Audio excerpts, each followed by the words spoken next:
अध्यतम श्रील गुरुदेव नित्य लीला प्रविष्टोम विष्णुपाद परमहंस परिव्राजकाचार्य अष्टोत्तर शतश्री श्रीमद श्रील भक्ति वल्लभ तीर्थ गोस्वामी महाराज जी के अभय चरण असंख्य कोटि साष्टांग दंडवत प्रणाम करते हुए उनकी अहेतु की कृपा प्रार्थना करता हूँ।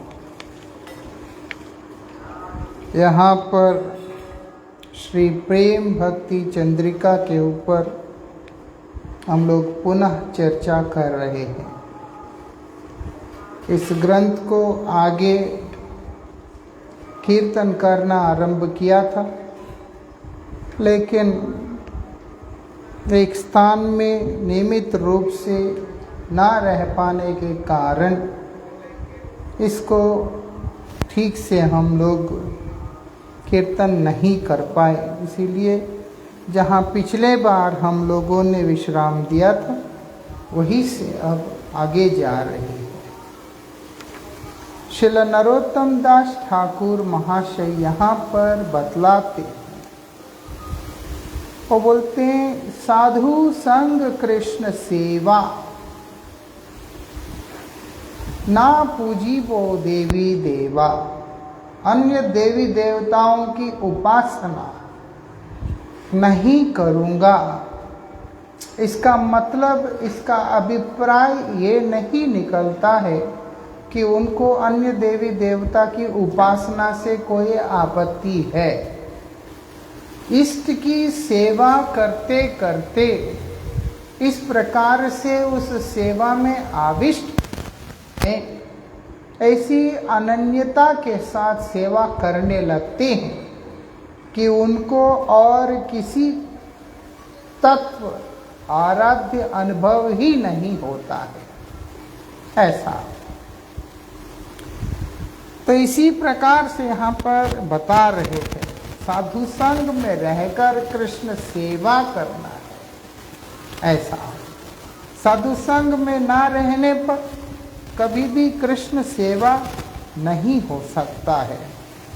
इसीलिए ना पूजी वो देवी देवा मतलब है कि वो अनन्यता सूचक है, ना कि विरोधी भाव है। ऐसा कृष्ण भक्ति आचे जार सर्वदेव बंधुता, जिनमें भगवान श्री कृष्ण के चरणों में शरणागति है, भक्ति है, अन्य समस्त देवगण उनके अपने बंधु हो जाते हैं। और एक शुद्ध भक्त, समर्पित भक्त बंधुजनों के साथ में विरोध का भाव या तिरस्कार का भाव नहीं रखता है। ऐसा उसके आगे यहाँ पर क्या बोल रहे हैं,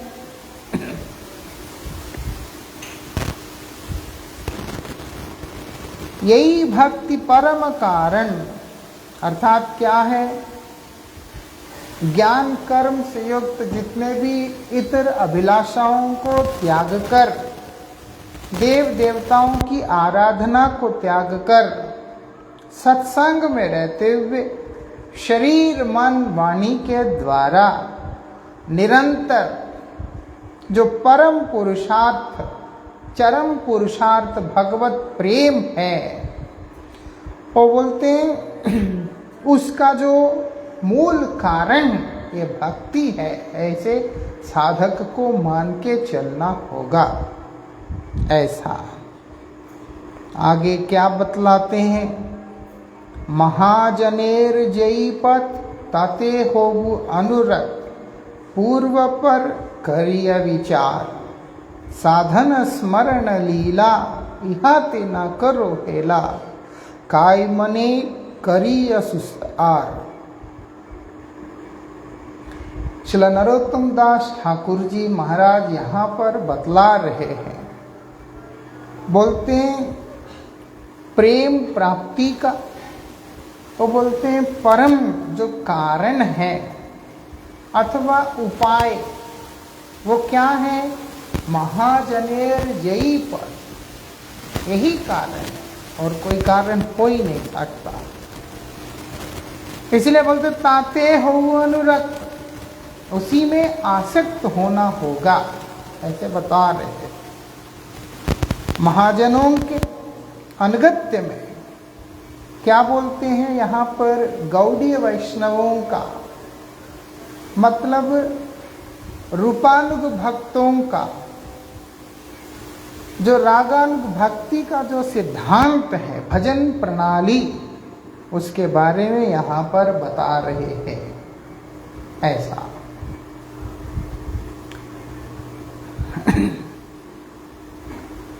विशेष करके अगर हम लोग विचार करते हैं, वेदव्यास जी ने भी इसी बात के ऊपर विशेष जोर दिया। वो क्या है, महाजनों के अनुगत में उनके द्वारा आचरित एवं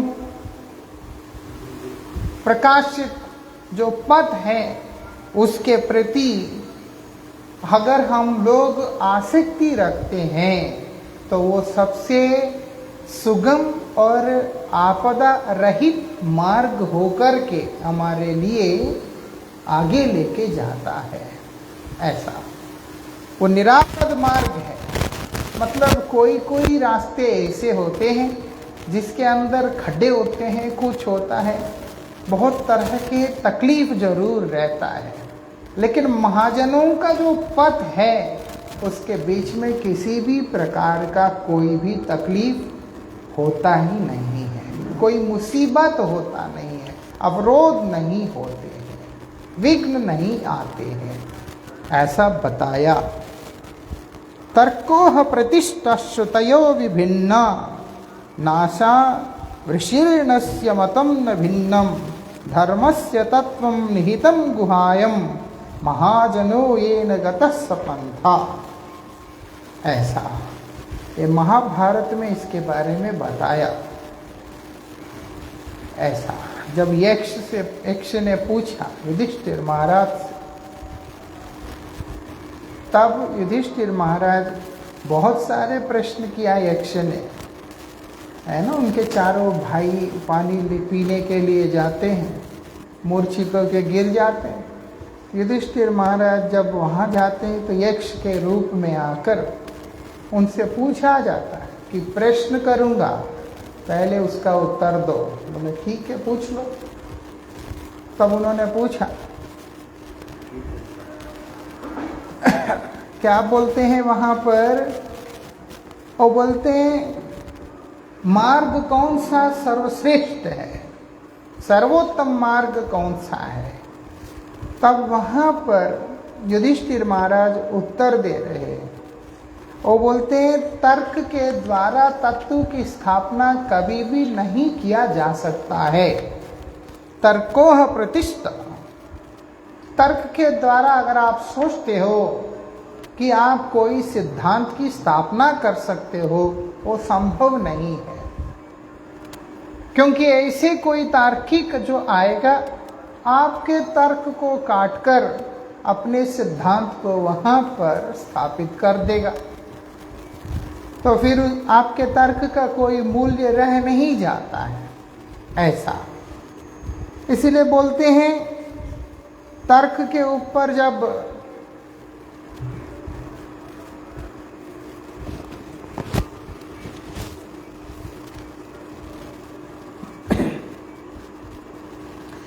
तर्क के द्वारा कभी भी उस शुद्ध तत्व कभी भी प्रकाशित नहीं हो सकता। ऐसा आगे क्या बोल रहे हैं, जो ऋषि हैं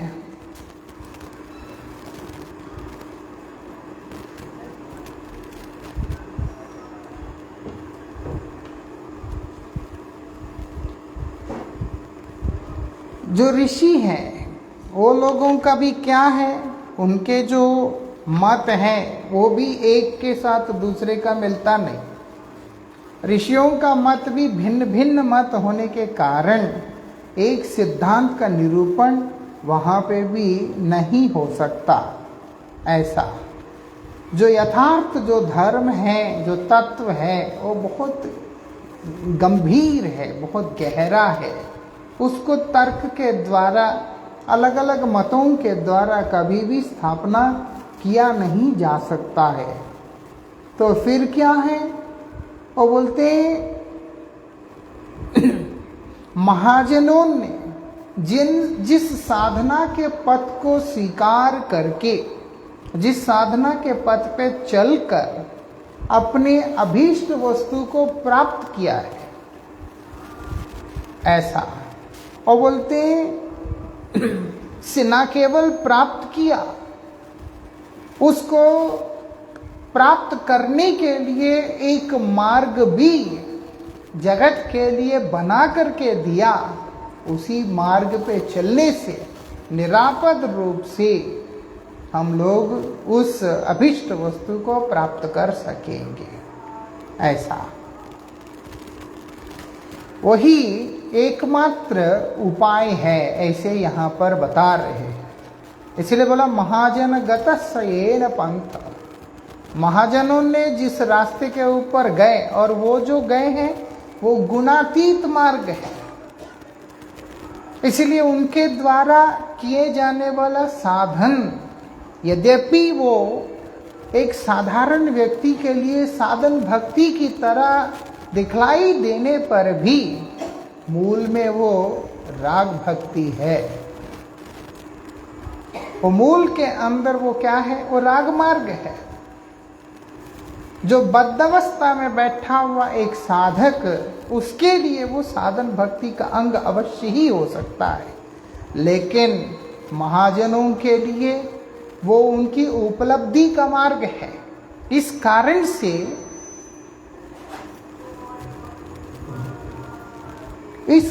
से वो प्रेम का मार्ग है, वो गुणातीत मार्ग है, और किसी भी प्रकार के वाद विवादों से रहित, क्योंकि वहाँ पर बुद्धि का अथवा मन आदि का कोई वहाँ पर वास्तविकता में कोई भी मतलब नहीं है।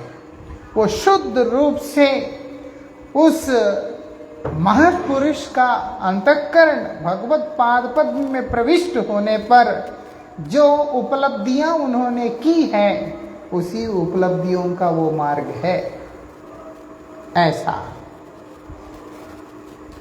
इसीलिए यहाँ पर बता दिया, और वही मार्ग उनके द्वारा प्रवर्तित मार्ग है, इसीलिए उसी मार्ग पे चलने की बात हो रहा है। गतस्येन पंथा, ऐसा।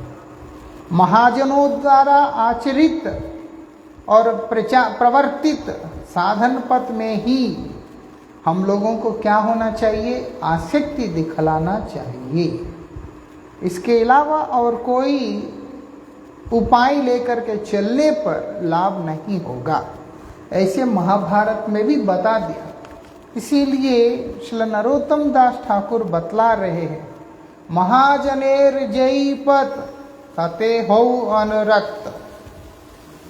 और कोई उपाय लेकर के चलेंगे तो भटकते रह जाएंगे, ऐसा। उससे लाभ नहीं होने वाला। और विशेष करके गौड़ीय वैष्णव मार्ग में चलने वाले जो भक्त, वो लोग सदा सर्वदा के लिए महाजनों के अनुगत होकर के ही साधन करते हैं। वो लोग अनुगतहीन होकर के कभी भी भजन नहीं करते हैं, ऐसा। पूर्व पर करिय विचार बता रहे यहाँ पर, केवल महाजनों द्वारा आचरित पंथ में अनुरक्ति रहने से ही काम नहीं चलेगा। अब एक और बात यहाँ पर लेके आ गए। पहले बोल रहे हैं कि जो राग भजन की जो प्रणाली, मतलब प्रेम भजन की जो प्रणाली जो हमारे महाजनों के द्वारा आचरित और प्रवर्तित किया गया है, उसमें केवल आसक्ति रखने से नहीं होगा। मुझे तो गोपी प्रेम चाहिए, माधुर्य भाव चाहिए, बहुत उत्तम बात, लेकिन इस प्रकार से आसक्ति रखने से नहीं चलेगा। क्या करना है साथ में? वो बोलते हैं हमारे परंपरा के जो पूर्ववर्ती आचार्य रहे हैं, उनका शुद्ध रूप से अनुगत करना होगा। पूर्वाचार्य और पर आचार्य, पूर्व पर करिय, क्या बोल रहे हैं यहाँ पर?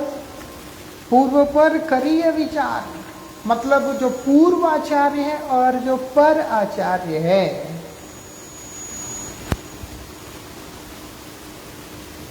इधर से मास्टर कम करना पड़ा, ऊपर मास्टर लिखा है ना, इसको थोड़ा कम कर दीजिए, बहुत विजिल करता है।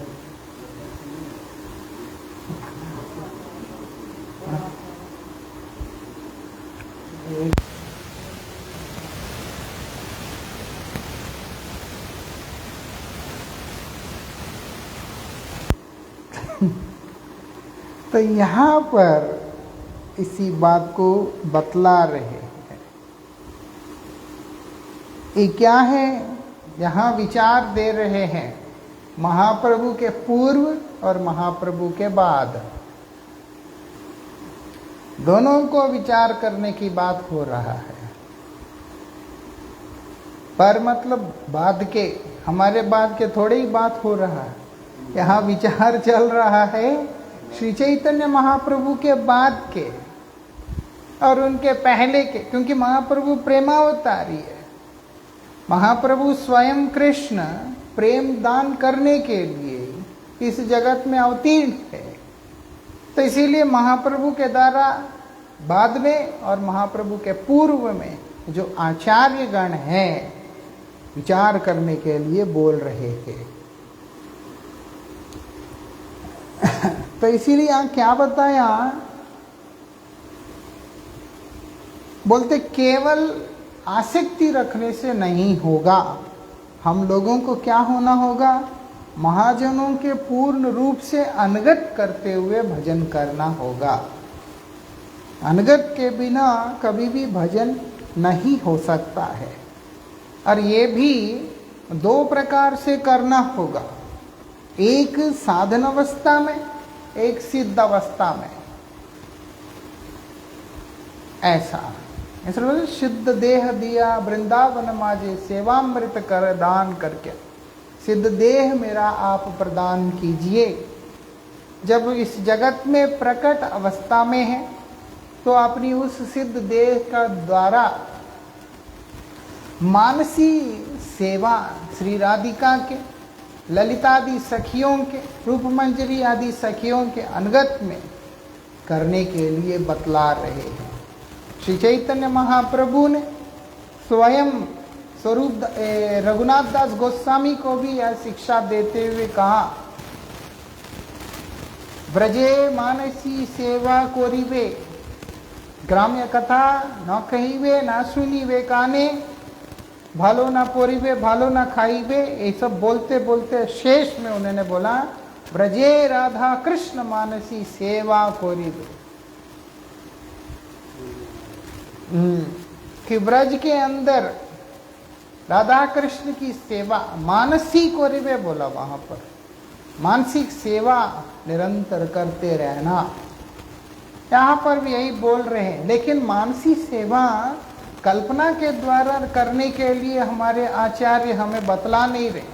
साधन भक्ति का आश्रय लेकर श्री रूप गोस्वामी एवं उनके अनुगत आए हुए जितने भी आचार्य गण हैं, ऐसे ब्रजवासी जो हमारे जो ब्रजगण ब्रजजन हैं, उनका सेवा करते हुए जब हम लोग योग्यता के अनुसार सिद्ध देह को लाभ करेंगे, तब हमें अपने उस सिद्ध स्वरूप में श्री राधिका, ललिता, रूप मंजरी आदि सखियों का अनुगत करते हुए सेवा करने की बात यहाँ पर बतला रहे हैं।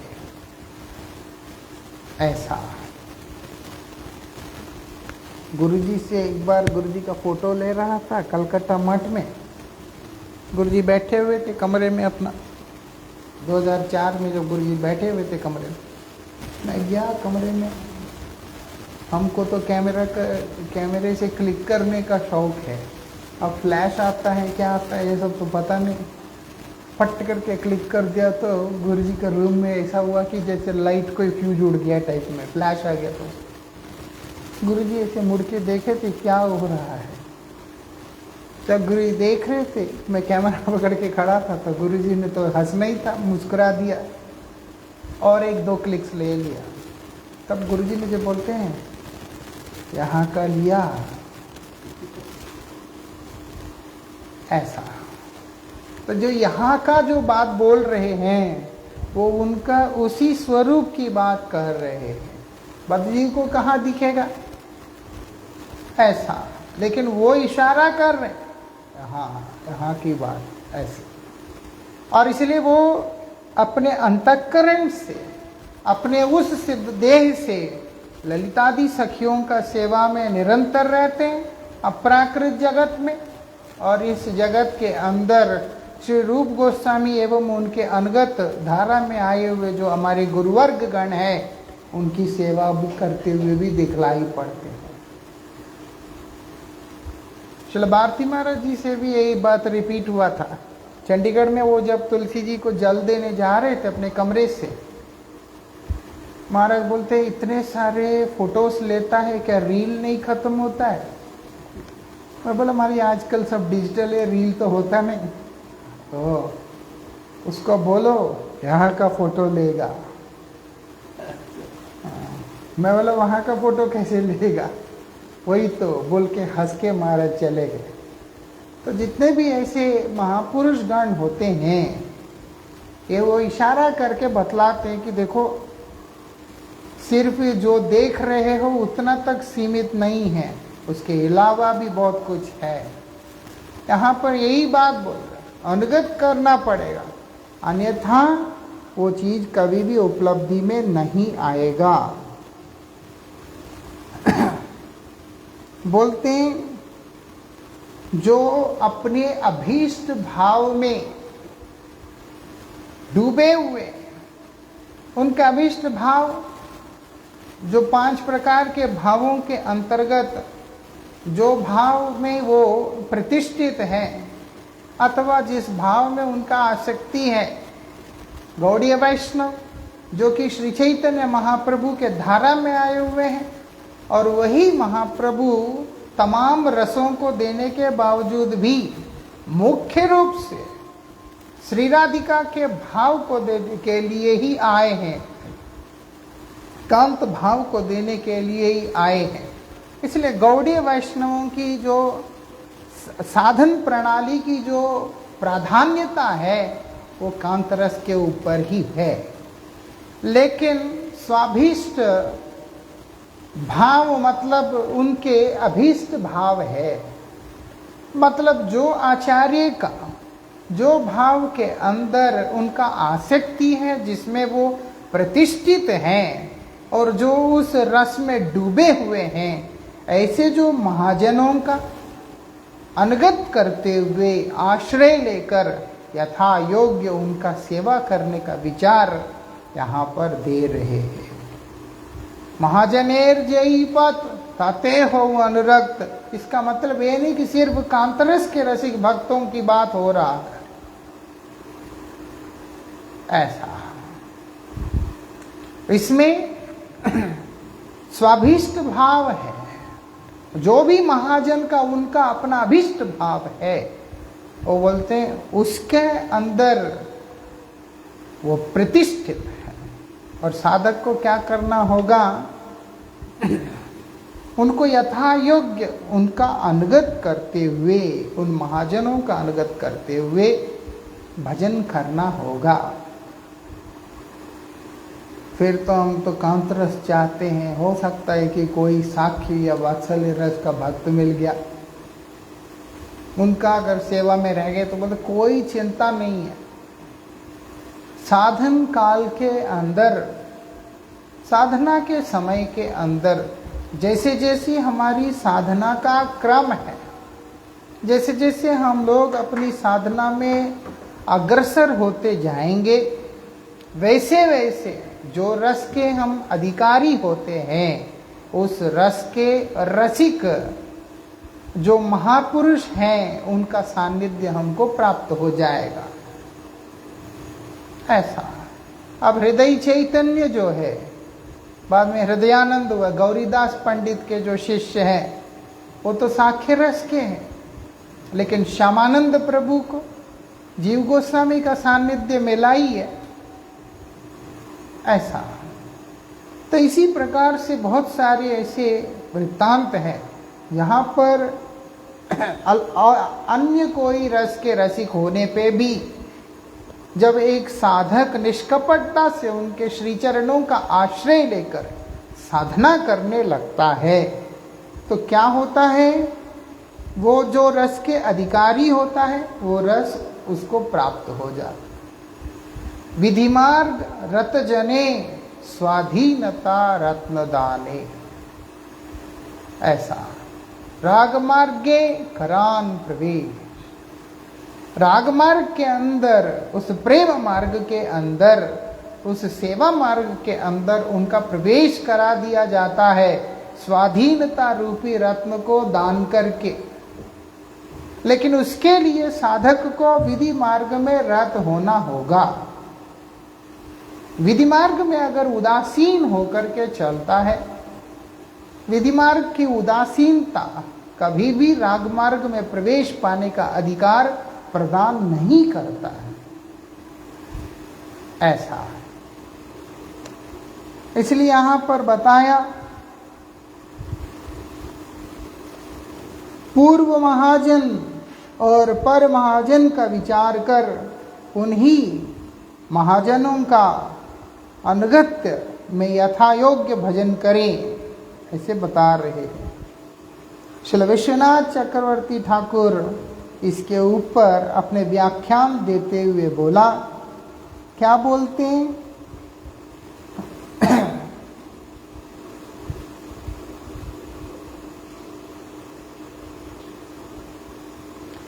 श्रीमन महाप्रभु के कृपा से, और बोलते हैं जो गौड़ीय वैष्णव हुए हैं, महाप्रभु के कृपा पात्र जो वैष्णव, उनको क्या व्रज की जिस सर्वश्रेष्ठ मधुर जो रस का पान करने का सौभाग्य मिला, श्री चैतन्य महाप्रभु से मिला, ये अन्यथा संभव नहीं था। महाप्रभु स्वयं इस रस को पान करने के लिए आए और आके इस रस को वितरण भी किया, है ना। ऐसा पहले चिंतन करने लगा कि श्री राधिका को ऐसी मेरी सेवा करके क्या सुख अनुभव होता रहता है। पहले ये तो पता तो हो पहले कि राधा रानी को इतना क्या सुख मिल जाता है मेरी इस सेवा को करके, मुझसे प्रेम करके उनको इसी क्या सुख मिलता है। जानने का इच्छा श्री राधिका के चरणों में उनको समर्पित होने के लिए जोर किया। राधिका को अपने गुरु रूप में वर्ण करके श्याम सुंदर ने जब इस रस का शिक्षा प्राप्त किया, ऐसा विषय विग्रह का जो रस है वो भोक्ता के रूप में वो आस्वादन कर सकते हैं, लेकिन आश्रय विग्रह जो है वो विषय विग्रह का सेवा करके जो सुख को अनुभव करती है उसको श्याम सुंदर के अनुभव से बाहर है। और विषय विग्रह होकर जो सुख को श्याम सुंदर अनुभव करते हैं वो आश्रय विग्रह के सेवा सुख के आगे बहुत ही छोटा भी दिखलाई दे रहा है। ऐसा समझ में आता है।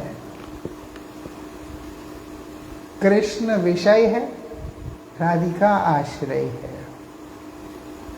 ऐसा मतलब है कृष्ण सेव्य है, राधिका सेविका है। ऐसा कृष्ण प्रभु है, राधिका भृत्य है। कृष्ण स्वामी है, राधिका दासी है। ऐसा आश्रय मतलब जो विषय पे निर्भर है। आश्रय मतलब विषय पे जो निर्भर है।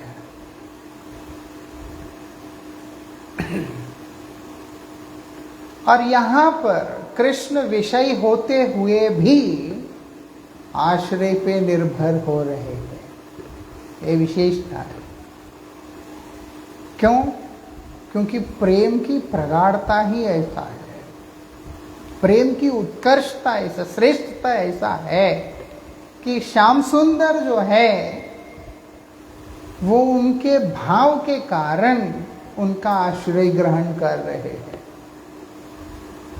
श्याम सुंदर राधिका का आश्रय ग्रहण कर रहे हैं, इसीलिए उन्होंने राधा रानी का भाव और अंगकांति को उनसे याचना करके गौर रूप में इस जगत में अवतीर्ण हुए हैं। ऐसा वो विषय विग्रह बन के गौर नहीं बने, उन्होंने आश्रय विग्रह मतलब श्रीमती राधिका का शिष्यत्व ग्रहण करते हुए राधा रानी का शिष्य बनकर राधा रानी के हृदय के अंदर छिपा हुआ उस उज्जवल प्रेम को आस्वादन करते हुए उसको और बृहद रूप से आस्वादन करने की इच्छा से गौर रूप में अवतीर्ण होकर इस जगत में आए हैं। ऐसा इसीलिए देखा जाए तो मूल में विषय तो श्री राधिका ही है।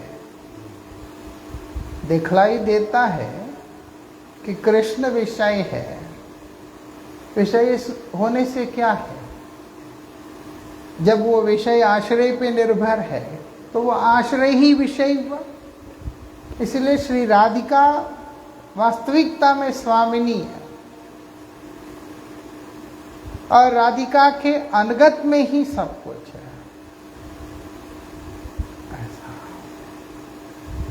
यद्यपि कृष्ण में और राधा रानी में कोई भेद नहीं है, एक ही वस्तु है, एक ही आत्मा, दो रूपों में, ऐसे शास्त्र बतला रहे हैं।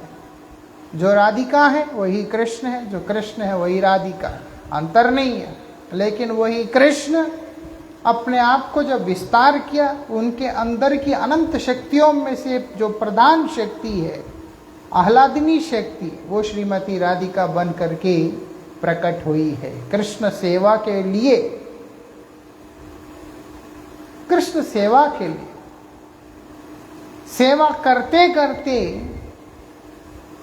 और जो प्रेम का आस्वादन वो कर रही हैं, उसका आस्वादन करने के लिए कृष्ण स्वयं उनका शिष्यत्व ग्रहण कर रहे हैं।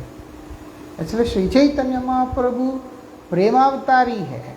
श्री चैतन्य महाप्रभु के हृदय में श्री राधिका का वो भाव छिपा हुआ है।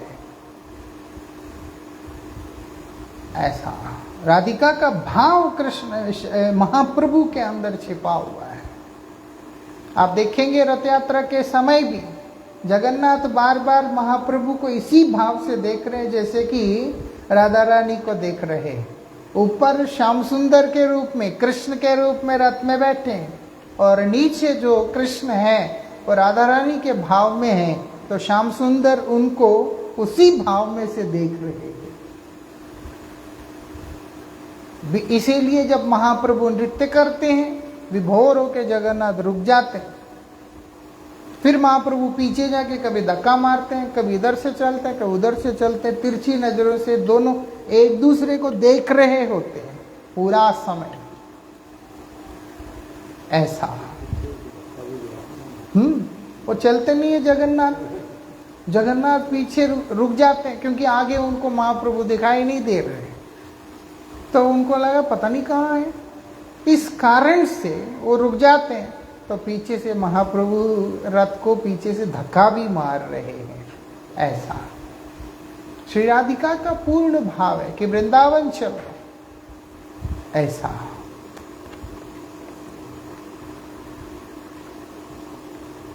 आगे क्या बता रहे हैं यहाँ पर,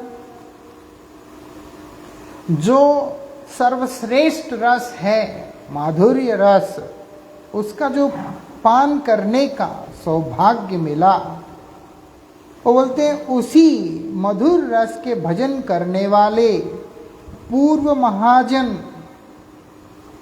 महाजन जिसके बारे में श्री विश्वनाथ चक्रवर्ती पाद बतला रहे हैं, वो कौन है? दंडकारण्य ऋषि। वो महाप्रभु के पहले हुए, उनके बारे में बतला रहे। दंडकारण्य के जो ऋषिगण हैं उनके बारे में बतला रहे हैं। और साथ ही क्या बोल रहे हैं? किसके बारे में? श्रुतियों के बारे में बतला रहे हैं। और चंद्रकांति के बारे में बतला रहे हैं। इन सबको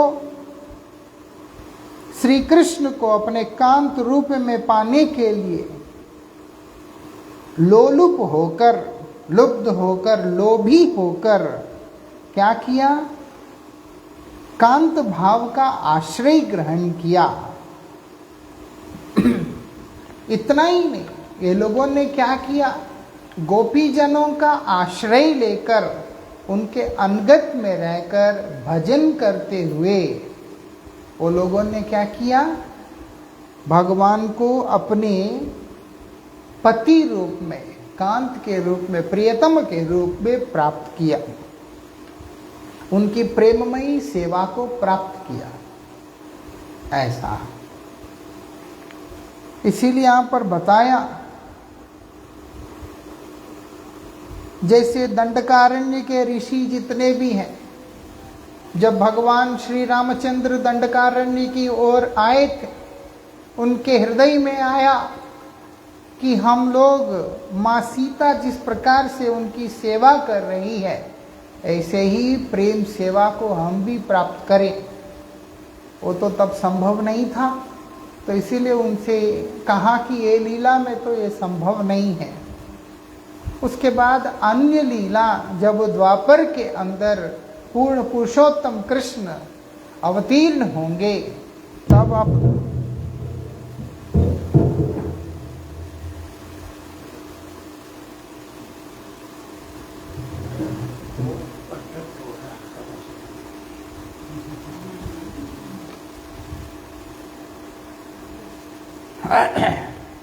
तो इसीलिए वो वहां पर क्या बोल रहे हैं? वहां पर जब उन्होंने इच्छा किया कि हम लोग